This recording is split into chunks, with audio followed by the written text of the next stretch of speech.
I'm Christian Barham and I'm the car enthusiast. Today we have a 2009 BMW 328i sedan. This is the owner, Faith. Hi. You might know that I did a review of my car, which is 2011 328, pretty much the same car.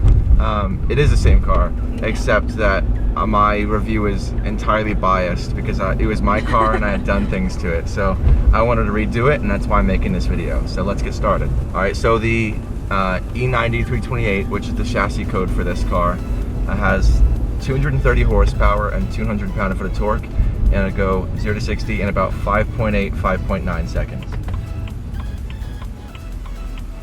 It has a 3-liter naturally aspirated inline 6.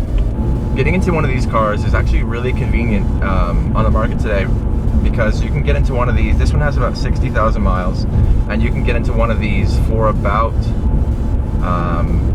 $18,000 when it's completely clean, and you can get a very good car. It's gonna be very reliable. I haven't had any issues with mine. Have you had any issues with this? Exactly. I mean, then again, she's only 60,000 miles in, and I'm 73,000 miles in, but I mean, what I've heard is that they're very reliable. So this being a 328, it's actually very comfortable. The ride is very smooth, but you can take corners fairly quickly if you wanted to. It has 2 driving modes. You have comfort, and then I'm in sport right now. All you have to do is just push the gear selector over to the left, and then you have the option to shift it manually. And for this, it's the proper orientation.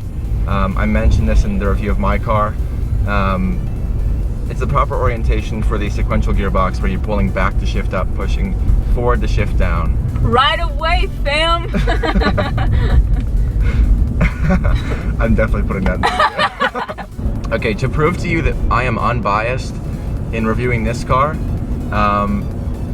since owning my car, I have lowered it with H&R springs, and I've put Coney Street shocks on it, and I've widened out the wheels, so it feels very different. This car is very, very smooth, so I haven't felt my car in this way for probably a year and a half. Also, I have an exhaust on my car, so this is significantly quieter than my car. This is one of the best luxurious highway cruisers that you can get into, especially for the price. So with the sport mode in this car, really all that the car is changing is the shift timing. So you can stay in a lower gear for longer. So given that this is a 2009 328, this is the first year of the LCI update. The LCI update was produced from 2009 through 2011, and that was for the sedans.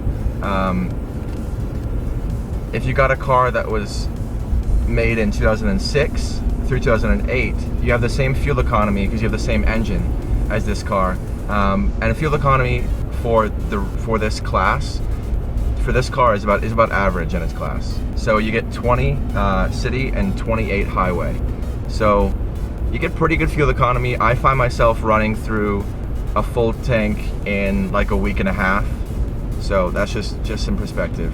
How about you? Does it last longer? I have to fill up about every 2 weeks. So BMW lines their interiors with this black soft touch kind of stuff, and it goes over their buttons, and it goes on a lot of, like on the stop button, the paint chips off, and for the soft touch stuff, like even the shift knob, a lot of that stuff wears down quickly, and you'll really find that in the E90 through E93 chassis for all their interiors. I mean, that's just, even when you get up to the M3s, the inside chips just the same.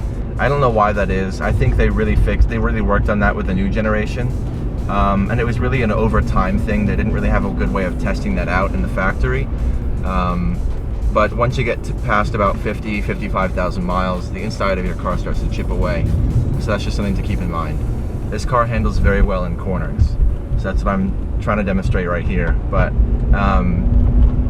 you can really take this car even when it's just bone stock, and if you wanted to, take it to a track. I mean, honestly, it's not going to be the fastest car out there, because really, unless you're getting into a 335i or a 335is, you're not going to be very competitive on the track on a track day. But this is actually a really fun car to take out there. Something also to keep in mind is that BMWs come standard with run flat tires. Switching into conventional tires in a BMW is only a good idea if you buy a spare as well. Because, for example, when I put Michelin Pilot Super Sports on my car, just maybe 3 weeks later, I got a flat tire, and since I didn't have a spare in my car, I was stuck 40 minutes away from my house, and I had to get it towed. So when you're getting into a premium brand, like especially German brands like Mercedes, Audi, BMW, you just gotta be really careful about trying to find warranties. Honestly, that's the best idea. Try to find a warranty. If you can buy a car certified pre-owned, absolutely do it. So this generation is the last generation of 3 Series to have hydraulic steering. Originally they had rack and pinion steering like all cars did, then they went to hydraulic, and the new generation, the F30s, they have electric steering, just drive-by-wire, and it feels good, the new steering does, but it feels slightly artificial. They haven't quite mastered it yet, in my opinion. My experience with it is I drove a 328i a couple of times, and I liked the steering, but it wasn't quite as responsive as the hydraulic steering that BMW used to offer in this car. This car is, I mean, BMWs typically have heavier steering than most cars. That also adds to their ultimate driving machine motto. Okay, so what I can guarantee you is that the sound system has very, very good acoustics. It's very good. Even the non-Harman Kardon option, just the bass sound system, very good acoustics. Mine had no bass. For some reason, this car has a lot of bass, and it's not even turned up all the way. Mine is, and it's dismal. So I should investigate more into that. But I mean, I put a sub in my car just because I wanted to make a better balance, because I was lacking a lot of bass. And then I get into this car and it's so much better, and I'm really jealous. So basically, if you're getting into one of these cars, you're gonna get a very good sound system either way. It just depends on whether, I mean, keep in mind I need to do further investigation on this. I'll put it in the description below. But either way, you're gonna get a very good sound system, but I'm not sure whether you'll have a lot or a little of bass. Test the sound system before you buy your car. Yes, test it. The moral of what we're getting at this. Exactly. The reason that I love this generation of BMW so much is the new generation is stepping away from being an enthusiast car.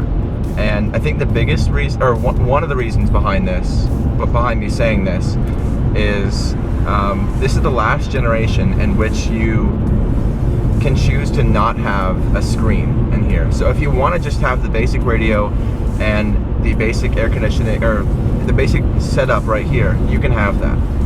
And the new ones, regardless of whether or not you have the technology package, you have to have this screen. And if you don't get the $1,100 technology option, then the screen looks really ugly, and you get no GPS, and all it is just basic iDrive. It's not very nice. So really, when you're buying a new car, a new 3 Series and a new 4 Series, you feel pressured into buying the technology package so that it won't look awful. So what I like about this generation is if you really wanted to, you could get a 6-speed manual with no display here, and you can just be as basic as you want it to be. I really wish that BMW had maintained that in the new generation, but they didn't, sadly. So this has been Christian and Faith. Thank you for watching. Please subscribe. Bye. Bye.